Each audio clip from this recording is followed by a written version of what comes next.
Hola. Today I will continue on the subject of the ego, part 2, and this information comes from my booklet, True Freedom is Inside. Many people experience a new level of consciousness because of a tragic loss or a shock. This chart here represents the different levels of consciousness, and our goal is to go on the roof. From every level of consciousness, we see different things, and we cannot see what's at the higher level of consciousness. Hola, from Cascada Café Retiro in Popayan, Colombia. With the present great world confusion, I wish to do my part to accelerate the evolution of human consciousness. Please help by subscribing and sharing these videos. Thank you. Some have lost, so when people go through this shock, they have lost their positions or their children or an only child, their spouse at an early age, their social position and reputation, or their physical ability. All of these examples can be called an emotional limit or a shock situation.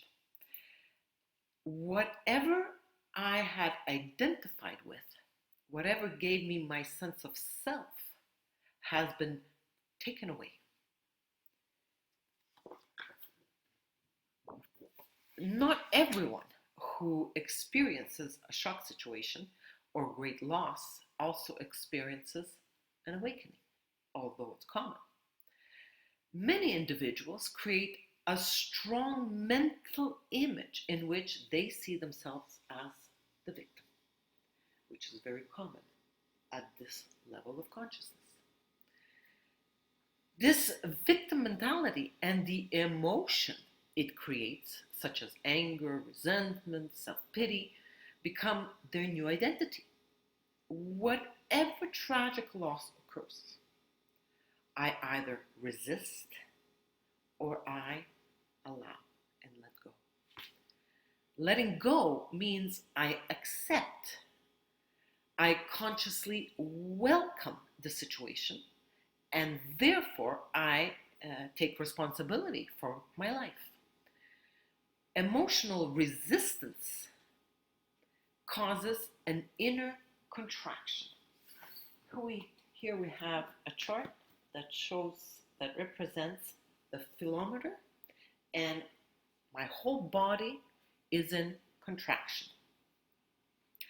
The ego is holding on to negativity, and all of that negative energy is being held in my body in this contraction. I'm closed to life. With my family, I have to take practical steps to detach myself. For me, the jail provided this forced separation from family, but it also provided protection. When I don't react to the ego of others, I am dissolving my ego.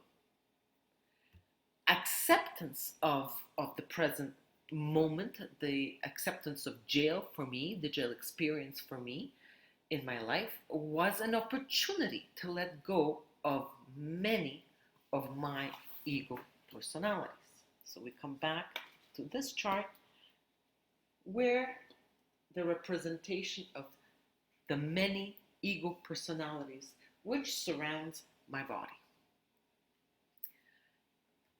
The state of humanity's consciousness manifests in the external reality. So I must recognize ego for what it is. It's a collective dysfunction in the form of insanity of the human mind. Look at what's going on around us now with this COVID. It's pure insanity. So I need to work on seeing the ego for what it is, and it's becoming easier for me to be less reactive. I don't think take things so personally anymore. I try not to fuel the drama anymore. I want peace. It's coming back to here. I want to be at peace. I want to be at zero emotions. I don't want to be in contraction, and I also don't want to lose my energy and always be in expansion. I want to be at zero. So by not fueling the drama, I create inner peace, not drama. I don't need to be right. I just want to be at peace. So ego is slowly losing its hold over me because I'm more vigilant and in the now. Falling in love.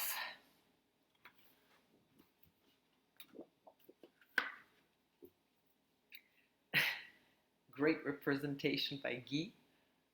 Falling in love is an egoic want and need.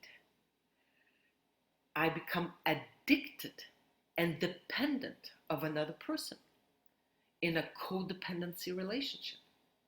I need my partner to provide me with my survival needs and wants. In return, I agree to provide what my partner needs and wants. Has nothing to do with true love. I love you. What does that mean? I need you is certainly more appropriate. True love contains no wanting or needing whatsoever. Egoic patterns will dissolve once I recognize them and stop opposing them. Opposition is the energy that feeds the ego. This is why Guy never opposed my ego when she recognized it in me. She never told me I would go to jail, even though she believed I would. Once I was in jail, Guy knew she had to wait until I showed signs of releasing my ego. When Guy was moved from within, she called Jean, the lawyer. She did not think of doing it with her mind. She was moved from within to do it when the time was right. So I'm becoming aware of my unconscious expectations because expectations are always unconscious. I always have expectations. This is part of my program and reactions.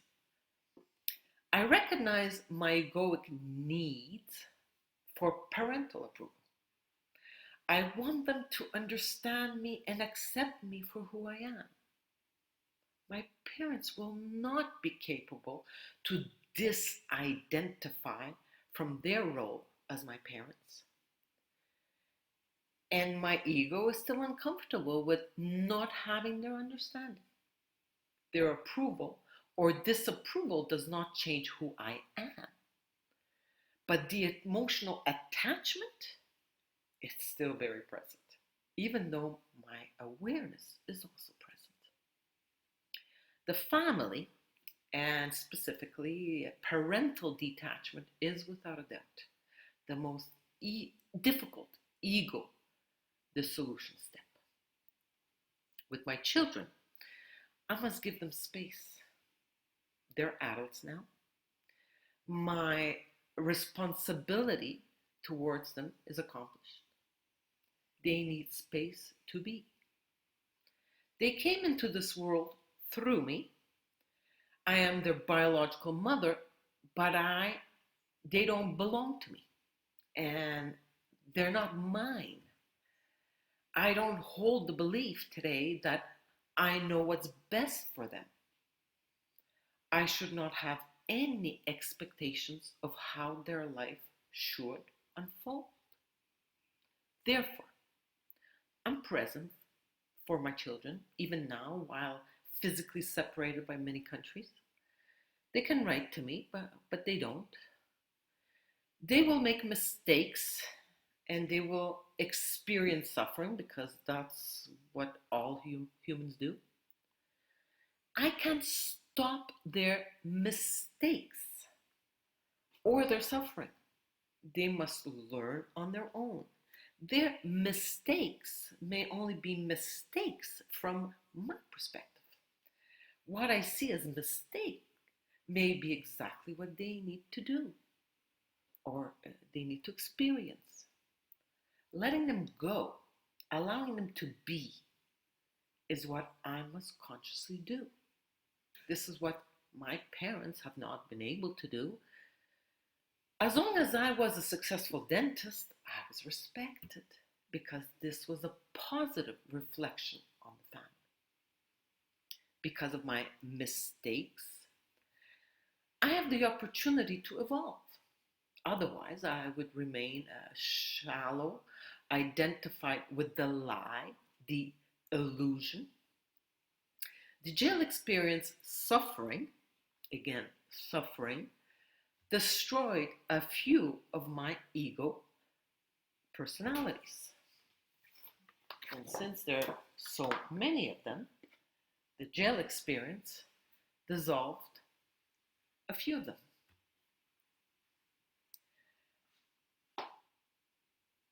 The opportunity to evolve otherwise was there because I was in jail. Otherwise, I would remain shallow, identified with the lie, with the illusion.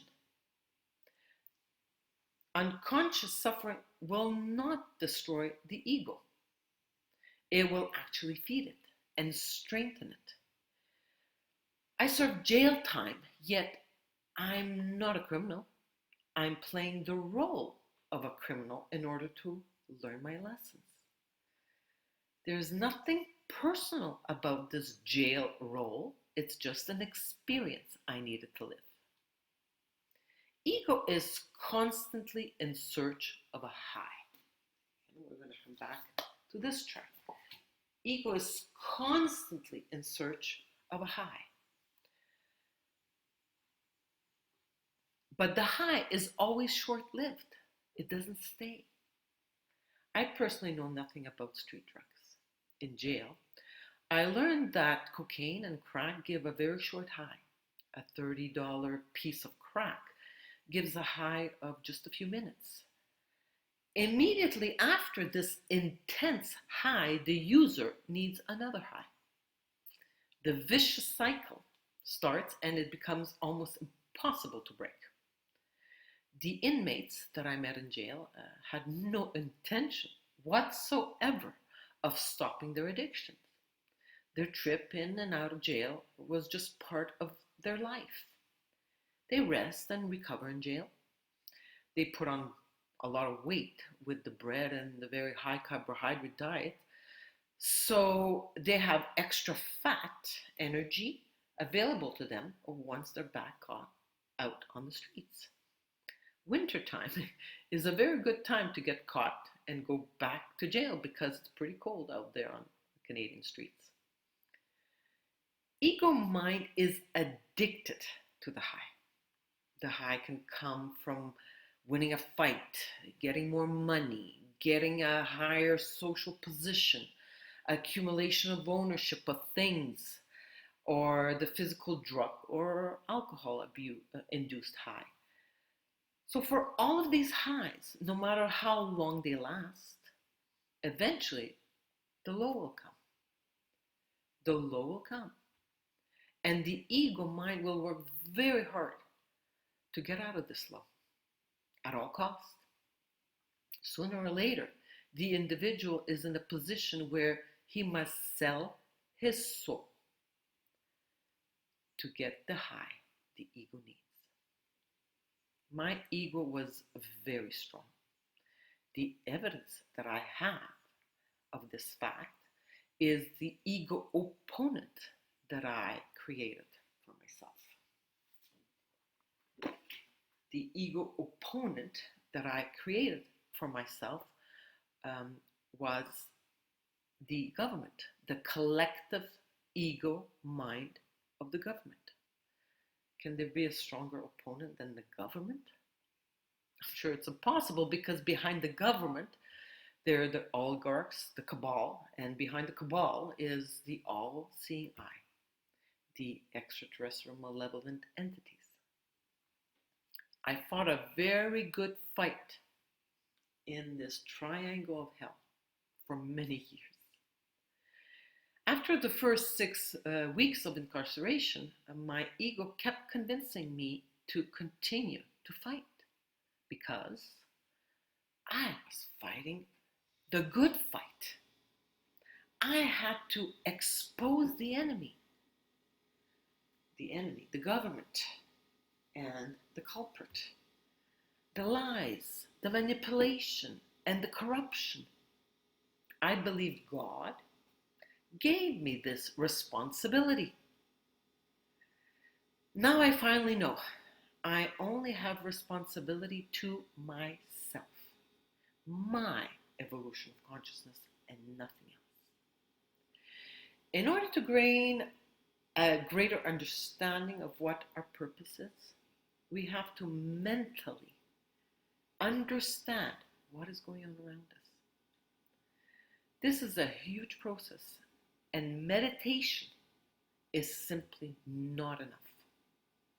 If you're moved by my words, please contact me for a private consultation. Infinite